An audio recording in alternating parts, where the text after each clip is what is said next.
This haunting occurred and is still occurring in Taiwan, in the home of a friend's Taiwanese wife. Friend's wife and family have a house in some mountain regions. The house was handed down to them by their grandparents and is quite old.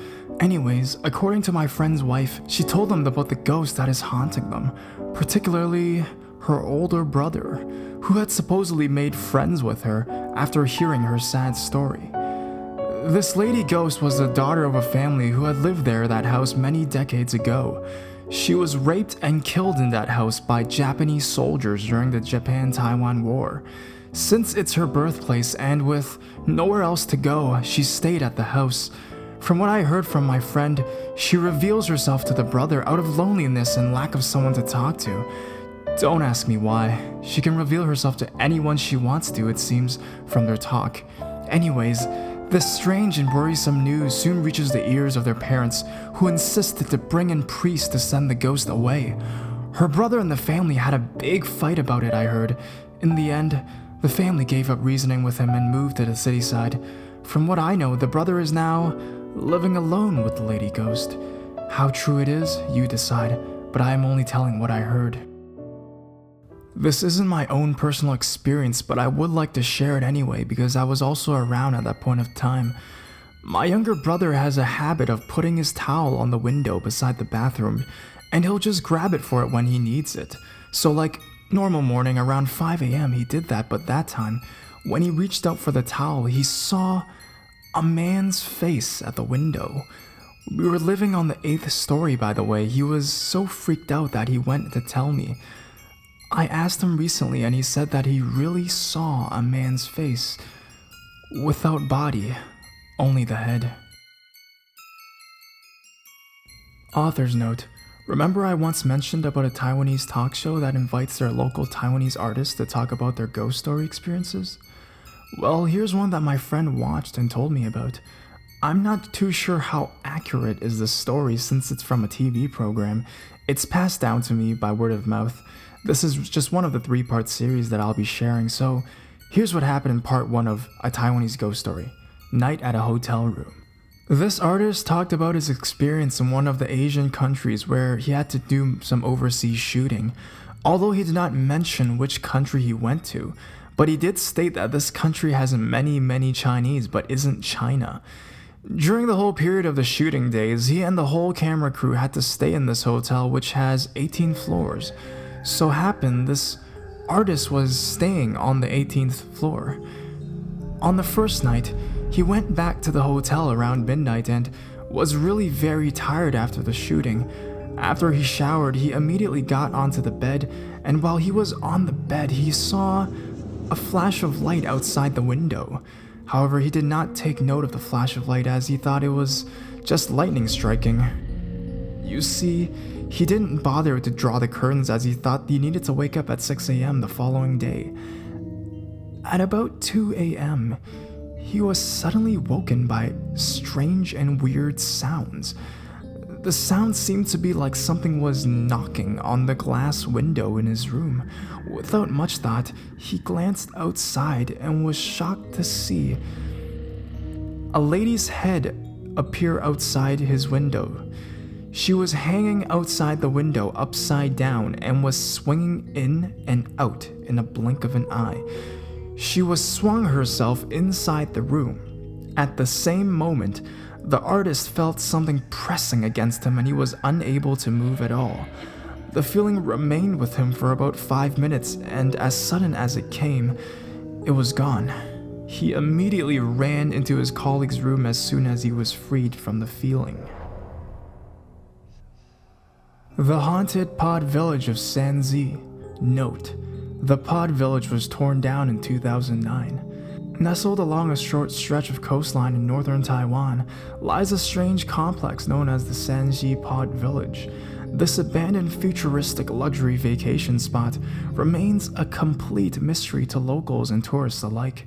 There are several stories surrounding the circumstances that led to its abandonment, but no one seems to know exactly why or how the site fell into such a state of disrepair. The wacky-looking space village is located in Sanji, on the outskirts of Taipei in northern Taiwan. It was originally constructed for wealthy urbanites looking to escape the city on weekends. The most popular story of its eventual decline claimed a number of mysterious accidents ending in numerous deaths led to a halt of all construction. Locals believe the area to be haunted. I heard about this incredible site from my friend who did a photo series last May, and of course, in true globetrotting form, we added it to our ever-growing list of weekend motorcycle adventures. As we sped down Highway 2 towards Sanji last month, I thought it would be difficult to find, but the area kind of jumps out at you. If you miss seeing the giant candy-colored Smartie-like pods looming in the background, you won't miss the massive broken-back dragon that seems to hover over the boarded-up entrance. We entered through a broken window and made our way through the complex and out into the main courtyard. It was eerily quiet. It was so quiet we could hear the crashing of the waves at the waterfront and the grass blowing. The pods were in various states of disrepair. Some had their entire roofs ripped off. Others had collapsed in on themselves. It was obvious that people had been living in some of them. The sheer amount of destruction was mind-blowing.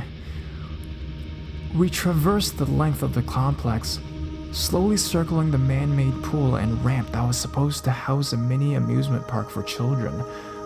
A long, white water slide lay in the murky depths of the pool. We couldn't resist the peek inside. John found a pod that looked relatively safe and we climbed up to take a look around. Inside, the destruction and shoddy craftsmanship is evident. It's hard to imagine these pods surviving the harsh summer and winter weather that northern Taiwan's coastline is famous for. The concrete stairs were uneven and crumbling apart. The collapsed roofs and walls are paper thin and would never have survived a tropical storm. The view from the windows is unbelievable. There are miles of unspoiled coastline. Close your eyes to the destruction and for a few minutes you can see how it was intended to look before it was abandoned. It would have been magnificent. Instead, it is nothing but a complete waste. I was on a holiday to Taiwan. I lived in a beautiful bungalow that no one was living inside.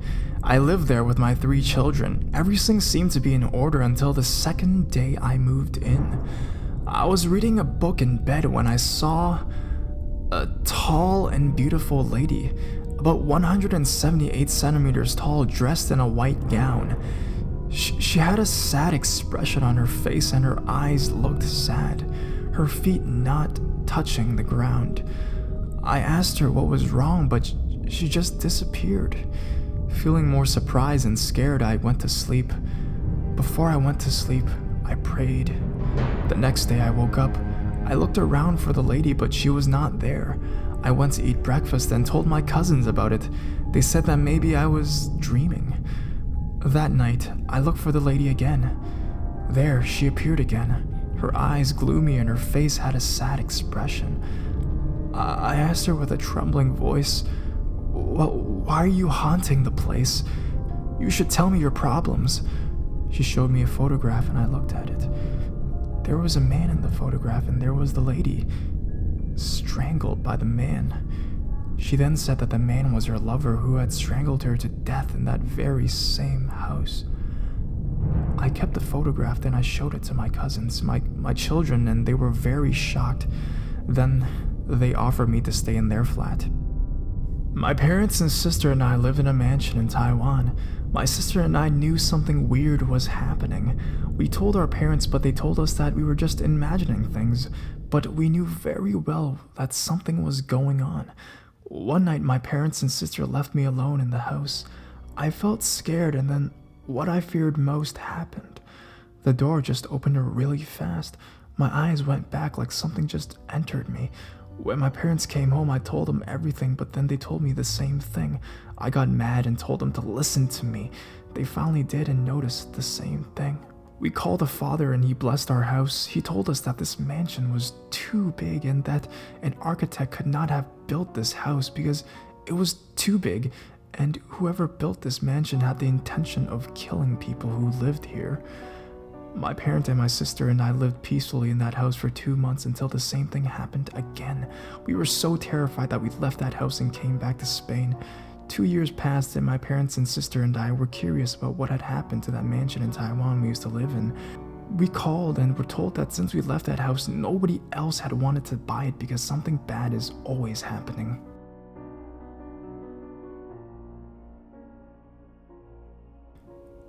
It's been a while, so it's unlikely anyone would read this except for the OP, but what the hell. I was in Taiwan one year when I was younger and I traveled to a busy night market. These are popular gatherings that usually operate in the evening. Nearby, I spotted a sign for a net cafe that was 5 to 6 story tall building. Thinking I'd fire off some quick emails, I walked in the dark, small entrance of the building. The building was older and hasn't been well maintained, but it's not out of the ordinary in Taiwan. The entrance just had a dark hallway that led to a small elevator. I pressed the elevator call button and entered. The elevator was new compared to the building, but I didn't think much of it. Like some Chinese buildings, there wasn't a 4th floor. It's considered bad luck since 4 sounds like death in Chinese. So I just read 1, 2, 3, 5, 6, which was usual. I looked for the floor the net cafe was at, 6th floor, and pressed the button. It lurched into action quietly and began to ascend. When it stopped, I figured it was my floor, so I instinctively began to step out. Right before stepping out, however, the sight outside the elevator stopped me. It was pitch black, only lit by the light of the elevator. It looked like it hasn't been occupied for decades, with some random pieces of furniture covered with white cloth or similar. It was a small building, so each floor was single occupancy, so I could see pretty much the entire floor just from the elevator. Thinking I must have gone the wrong floor, I checked the light that indicates which floor you're on. Strangely, there was nothing. None of the indicators were on, but the floor button to the net cafe was still lit, so I know I haven't gone there yet. All this happened within a couple of seconds. That's when I noticed a figure moving in the distance of the floor. It wasn't very visible, but I could make out what looked like a person dressed in some kind of gown, moving slowly towards the elevator. I was thoroughly creeped out, so I started pressing the closed door button. As soon as I pressed, the elevator light flickered off. I am this close to pissing my pants, and it's actually kind of freaking me out thinking about it to it. The lights flickered back on under a second and the door closed. The elevator jolted back to life. A few moments later, it opened again to the net cafe. I am beyond relieved at this point. I walked out immediately and sat down at a computer.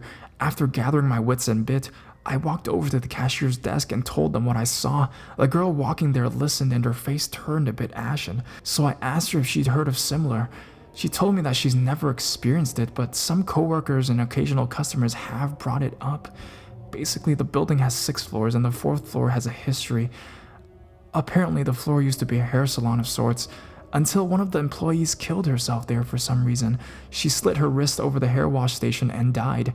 The store continued operations despite stories of weird appearances. When customers got their hair rinsed, the water would look a little red, like the customer was bleeding.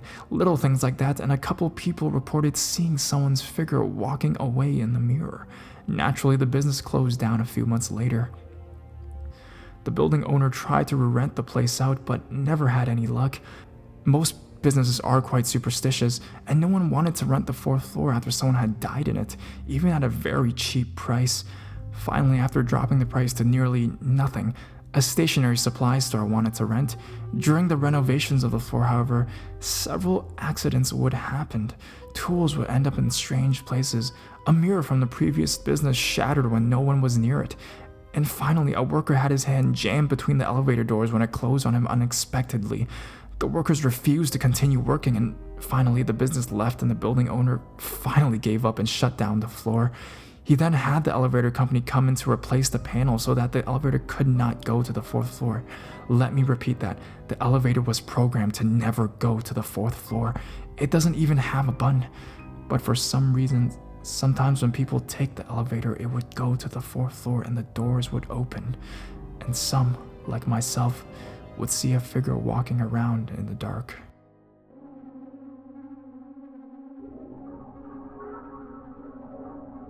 When I was about 5 or 6, my parents took me to Taiwan for a vacation. If you went to Taiwan before, you know that it's a bustling place with skyscrapers towering over you. Anyways, I was very excited at that time. Mom wanted to shop for cheap goods at the famous Shilin market and already planned our activities there. So we arrived in a Taiwan airport several grueling hours later. After stamping our passports and everything, we boarded a coach with some others to our hotel. I still remember the hotel was a charming little building with a huge swimming pool. I felt sorry as I didn't know how to swim at that age. That night, we took it easy after unpacking. Dad offered to get some snacks for us at the shops downstairs and went down. I was doodling on a notebook when the lights went off in a strange manner. One by one, they switched off and turned back on again. I thought it was weird as neither Mom nor I was anywhere near those switches, and they were untouched. Poor Mom freaked out and dragged me down to meet Dad. I was woken up every single night too by someone or something ruffling my hair. At first it was gentle, then it became rough. I was sure it was not my parents as I was sleeping on a separate bed. I resorted to pulling the duvet over my head. On the last night, Dad was bathing. We heard a muffled cry, but Dad continued bathing. When he came out, he said there was a shadow growing behind him in the shower. Supernatural or just overactive imaginations? Still, I won't be visiting Taiwan again for sure. I can't believe this is a 5-star hotel. I upgraded my hotel to this one too, and without doing research online. I ended up at this haunted place paying a ridiculous amount of money to live at this haunted place. Before coming here, I'd already heard stories from friends with experiences here. Unfortunately for me, I had these experiences as well as my relatives staying in another room. Right when I entered the hotel, I already felt a major headache.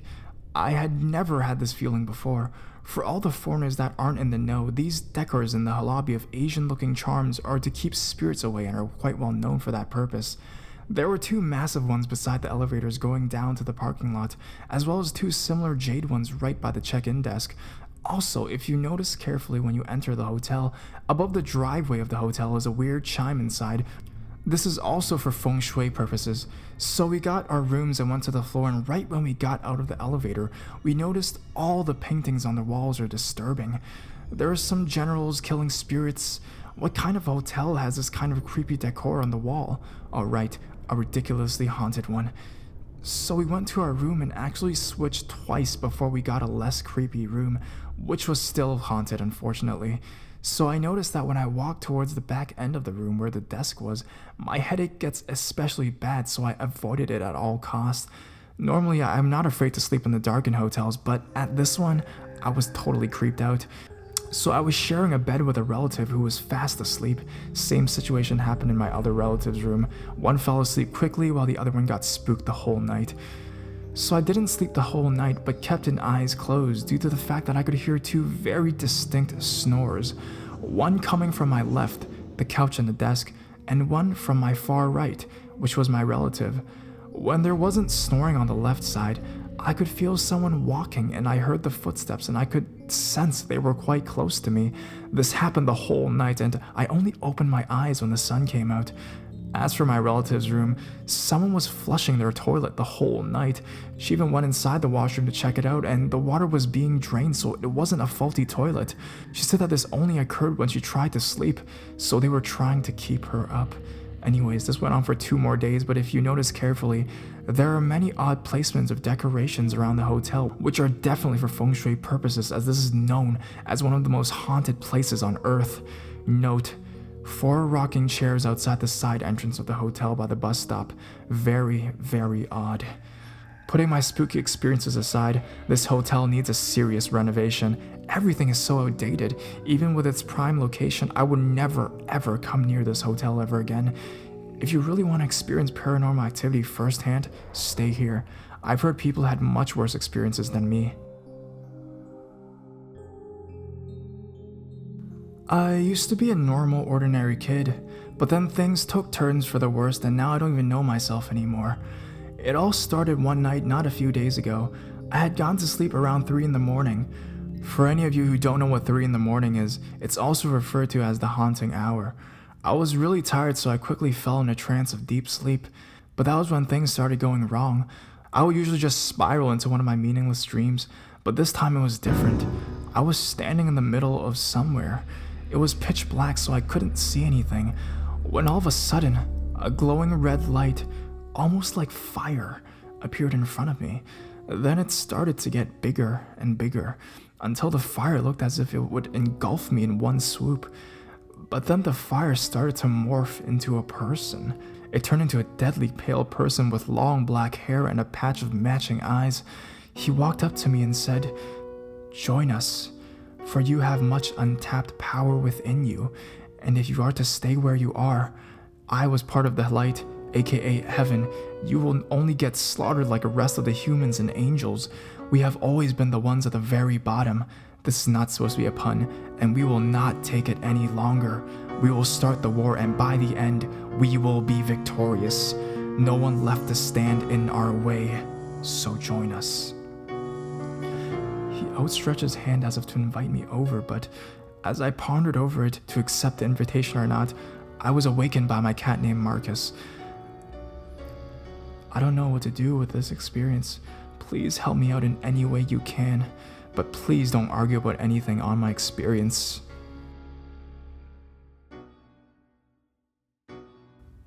I'm Taiwanese. My English is not very well. If the words fail to express what I meant, please pardon me. My story happened 3 years ago. It is in Chinese New Year. My parents and I went to a hot spring hotel to enjoy the vacation. The structure of our room is interesting. The second floor is a normal bedroom including a TV and a double bed. The first floor has 2 parts. One is a Japanese style room, another is a big bathroom including toilet, shower, and a big hot spring bathtub. The point there is no partition between the 2 parts. You can see the whole bathroom at the Japanese style room, but there is a curtain separating each other. Things happened in the night. My father and I slept on the second floor. My mom slept on the shakedown in Japanese style room. When I went out of my bed to pee at dawn, I found my mom wasn't in the Japanese style room. When I came back to the second floor, I saw my mom was sleeping near double bed. In the morning we woke up. We asked my mom why she went to sleep on the second floor at night. She appeared to be mysterious and nervous and didn't say anything. She insisted that she would tell us after leaving the room. When we ate breakfast at restaurant, she told the thing happened to her. Last night she was a little difficult to sleep because there were noises of firecrackers nearby. In our culture, people play firecrackers in Chinese New Year. Eventually she did fall asleep. Then suddenly she felt a numbness from her foot to head. It felt very bad and it is hard for her to move her body. So my mom started to read the 6-word spell of Buddhism in silence. It didn't improve the situation, and she started to read the words with sounds. Then she could move her body. She didn't dare open her eyes. She grabbed the bed quilt and rushed to the second floor. After the story, my dad and I laughed at her because it seemed that she experiences paranormal events frequently in our family. Such as when my mom was a child, one day she peed in a bamboo forest. At the time, she saw a little Japanese child with a kimono watching her, and then disappeared. But at that time, Japanese colonizers retreated from our country at least 20 years ago. Another thing happened to my mom when she was young. One night, she walked home from the train station. When she walked on a bridge, she felt she was stuck. Many bicycles and cars passed through her normally, but she just walked around and she couldn't leave that bridge. Finally, she came home. It was 2 hours later. We called the situation the ghost obstruct in our country. It means that there was a ghost trying to trap someone at a certain place. After all, my mom thought this event is a ghost pressing bed. It's a proper noun in our country too. It means like a ghost presses on a sleeping person and doesn't let him move or talk.